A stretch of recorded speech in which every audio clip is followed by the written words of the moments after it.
नमस्कार।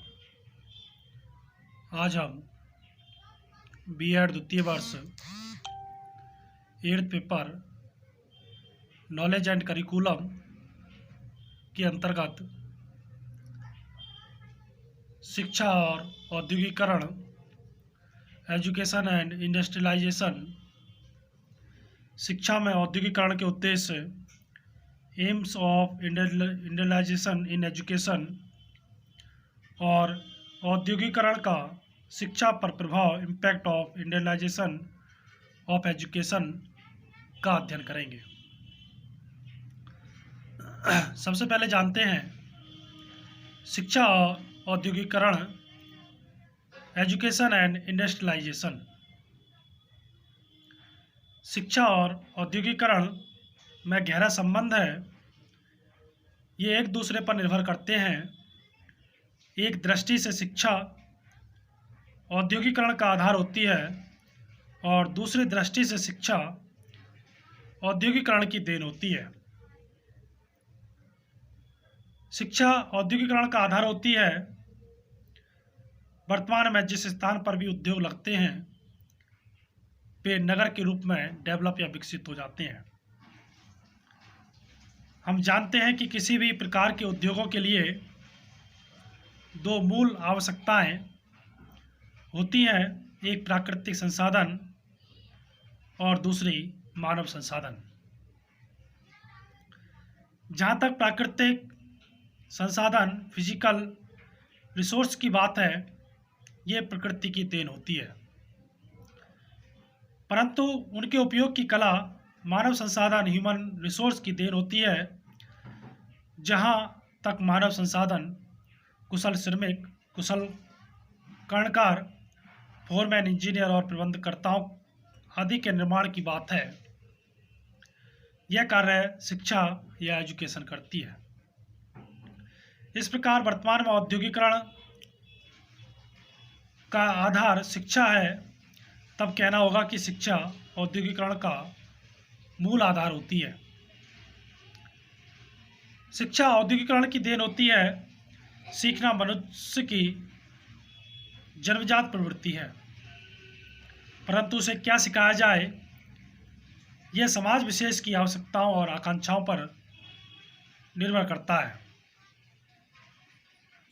औद्योगिकरण से लोगों की आवश्यकताएं बढ़ती हैं। इन आवश्यकताओं की पूर्ति के लिए समाज तदनुकूल शिक्षा की व्यवस्था करता है।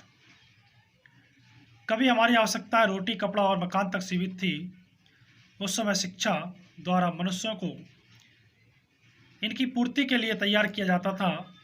वर्तमान में औद्योगिकरण के कारण हमारी आवश्यकताएं असीमित हो गई हैं। अतः मनुष्यों को शिक्षा द्वारा अपनी अपनी योग्यता और क्षमता के अनुसार भिन्न भिन्न आवश्यकताओं की पूर्ति के लिए तैयार किया जाता है। जैसे ऊंचे ऊंचे भवनों का निर्माण करने के लिए आर्किटेक्ट, इंजीनियर तैयार किए जाते हैं। बड़े बड़े उद्योग चलाने के लिए मैकेनिकल इंजीनियर तैयार किए जाते हैं। परिणाम यह है कि उदार शिक्षा के स्थान पर टेक्निकल एजुकेशन, तकनीकी शिक्षा का विकास हो रहा है। तब कहना ना होगा कि औद्योगिकरण के कारण शिक्षा के स्वरूप में परिवर्तन होता है। अब जानते हैं शिक्षा में औद्योगिकरण के उद्देश्य, aims of industrialisation in education. औद्योगिकरण में शिक्षा को अपनाने के प्रमुख उद्देश्य हैं शिक्षा में रोजगार के अवसर प्रदान करना, राष्ट्रीय आय में वृद्धि करके जनजीवन स्तर को उच्च बनाना, भुगतान के संतुलन, बैलेंस ऑफ पेमेंट की व्यवस्था को ठीक करना, जिससे विदेशी विनिमय और निर्यातों में स्थिरता बनी रहे, राष्ट्रीय प्रतिष्ठा प्राप्त करने की इच्छा की संतुष्टि। अब जानते हैं औद्योगिकरण पर शिक्षा का या शिक्षा पर प्रभाव, impact of industrialisation on education. औद्योगिकरण के युग से पूर्व सामाजिक आर्थिक व्यवस्था बहुत निरंकुश रूप में विद्यमान थी। जमींदार लोगों को अपनी भूमियों पर बेगार कराते थे और अक्सर वे भूमि की न्यायिक व्यवस्था पर भी नियंत्रण रखते थे। औद्योगिकरण के कारण इस सामाजिक व्यवस्था में बदलाव आया। श्रम विभाजन की महत्ता बढ़ गई। खेतों को उत्पादन हेतु कारखानों, फैक्ट्रियों में बदल दिया गया। इसके पूर्व समाज क्षेत्र और धर्म के आधार पर बटा हुआ था। अब इसका विभाजन उस श्रेणी के आधार पर होने लगा जिसका निर्धारण व्यक्ति की आय के आधार पर होता था। पूंजीपति व मजदूर दो विभिन्न वर्ग थे। औद्योगिकरण के कारण शहरीकरण की भी प्रवृत्ति बढ़ गई। कामगार वर्ग अपनी समस्याओं को सुलझाने के प्रयास में एकजुट हो गया। लोग अपने अधिकारों के प्रति जागरूक हो गए। इस प्रकार शिक्षा पर औद्योगिकरण के कुछ प्रमुख स्पष्ट प्रभाव दिखाई देने लगे, जिसमें सबसे पहले आता है शिक्षा अधिक व्यापक बन गई। Education became more wide spread.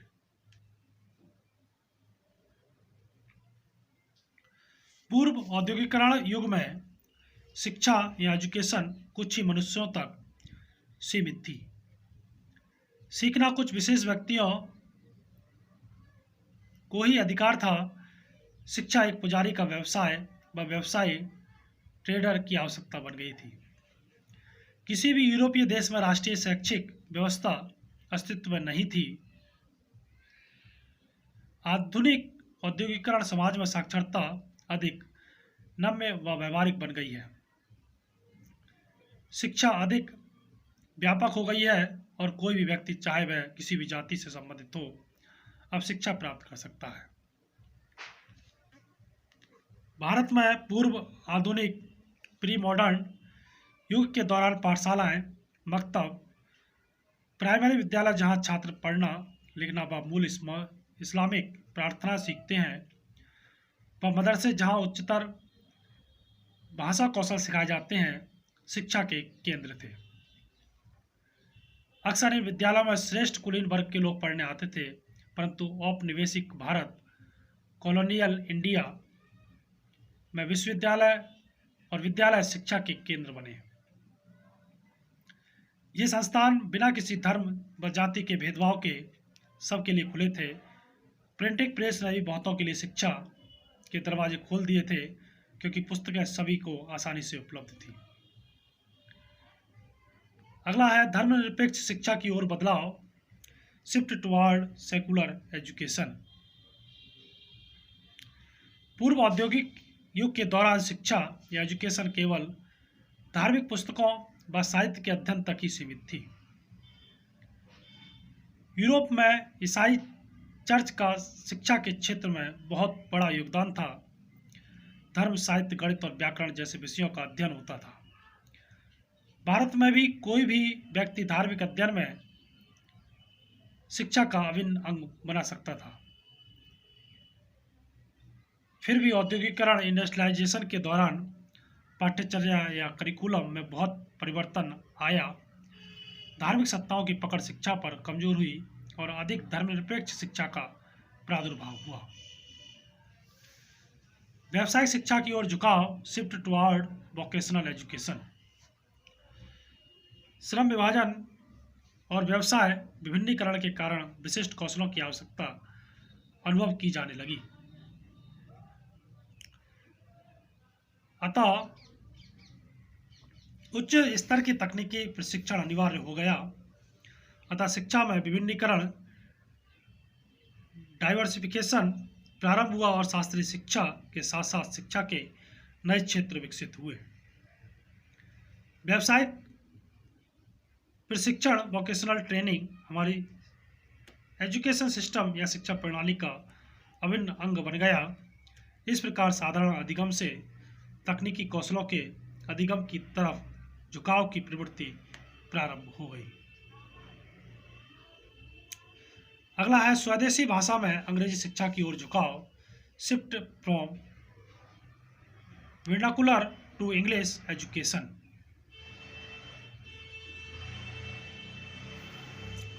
औद्योगिकरण व औपनिवेशिकरण साथ साथ चलते गए। बहुत से उपनिवेशों में शिक्षा या एजुकेशन का स्वरूप स्वदेशी था, परंतु यूरोपीय के विखंडन के साथ साथ ही इंग्लिश एजुकेशन या अंग्रेजी शिक्षा का प्रसार होने लगा। शिक्षा की पारंपरिक व्यवस्था अक्सर सभी धर्मों व जातियों के लिए खुली नहीं थी। ऐसा औपनिवेशिक शिक्षा के साथ नहीं था। वे जनसमूह जो जाति व धर्म के बंधनों के कारण शिक्षा या एजुकेशन प्राप्त नहीं कर सकते थे, उन्हें इन औपनिवेशिक विद्यालयों में शिक्षा प्राप्ति में सुविधा होने लगी। परिणाम स्वरूप अंग्रेजी का वर्चस्व औपनिवेशिक काल में अन्य देशी भाषाओं के मुकाबले बढ़ गया। दूसरा महत्वपूर्ण पक्ष ये था कि विश्वविद्यालय स्तर पर औपनिवेशिक प्रणाली में उपलब्ध थी, परंतु पारंपरिक प्रणाली में उपलब्ध नहीं थी। महात्मा गांधी, लोकमान्य तिलक और अन्य व्यक्तियों द्वारा स्थानीय भाषा के माध्यम से सभी के लिए खुली व निरपेक्ष शिक्षा हेतु प्रशंसनीय प्रयास किए गए, परंतु स्वतंत्रता के बाद में स्थिति एकदम विपरीत थी। स्थानीय भाषाओं में शिक्षा महत्वहीन हो गई और अंग्रेजी शिक्षा के मुकाबले क्षेत्रीय भाषाओं की शिक्षा को हेय दृष्टि से देखा जाने लगा था। अगला है क्रमिक सुधार शिक्षा का अभिन्न अंग बन गए थे। Systematic reforms become an integral part of education. पूर्व में शिक्षा कुछ छोटे समूहों या व्यक्तियों तक ही सीमित थी।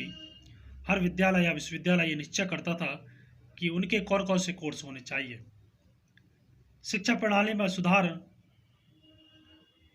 नगण्य था, परंतु पारंपरिक विधियों की अधिकता थी। परंतु आज सरकार शिक्षा प्रणाली में गहन रुचि लेती है। एक राष्ट्र का आर्थिक विकास और सामाजिक उन्नति नागरिकों की शिक्षा या एजुकेशन पर ही निर्भर करता है। अतः सरकारी नीतियों में सुधार होना चाहिए और इन्हें तुरंत क्रियान्वित भी किया जाना चाहिए ताकि शिक्षा या राष्ट्र की आवश्यकताओं के अनुसार तेजी पकड़ सके। जैसे 1990 के दशक में संसार में सूचना तकनीकी इंफॉर्मेशन टेक्नोलॉजी क्रांति के कारण बड़ा बदलाव देखा गया था, इसकी गूंज शिक्षा में महसूस की गई।